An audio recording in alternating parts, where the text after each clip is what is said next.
ती ऑफर करते आपण व्हिडिओ कॉल थोड्या 5 मिनिटासाठी करूया का, मग 5 मिनिटाचा व्हिडिओ कॉल साधा होतो जनरल, मग नंतर व्हिडिओ कॉलच्या व्यसनाची सवय लावली जाते त्या माणसाला आणि मग तो सातत्याने जो व्हिडिओ कॉलमध्ये मग 15-15 मिनिटं अर्धा तास गप्पा मारत राहतात दोघं आणि मग एक वेळ अशी येते की मग तुम्हाला एकदा तिने 6 पॅक दाखवण्याच्या निमित्ताने बनियान काढायला लावलेली असते, मग त्याच्या पुढची स्टेप गाठते ती की सर आपण थोडंसं व्हर्च्युअली छान सेन्शियस बोलूया का, तो आनंदाने हो म्हणतो. ती मुद्दाम त्याला उचकवण्यासाठी म्हणा किंवा पेटवण्यासाठी असे काही वाक्य बोलते की तो भावनेच्या भरात वाहत जातो आणि मग ती म्हणते की आता मलाही राहवत नाहीये, तर आपण जसे जन्माला आलो होतो तशा अवस्थेमध्ये आपण गप्पा मारूया का, यालाही छान वाटतं. तसं तो करतो. तिकडून पण व्हिडिओ दिसायला लागतो त्या अवस्थेकडे चाललेल्या दिगंबर अवस्थेकडे आणि हाय त्या अवस्थेकडे जातो आणि मग बोलणं चालू होतं.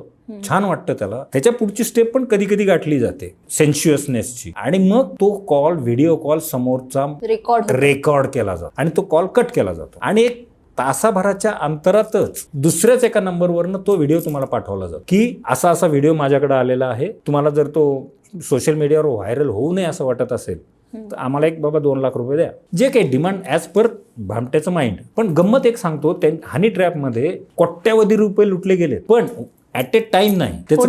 त्याचं कारण सांगतो, त्यांच्या हातामध्ये सोन्याचं अंड देणारी कोंबडी लागलेली आहे. ती कोंबडी कापून नाही खात, अंड खातात. ते सुरुवातीला 1-2 लाख रुपये घेतात.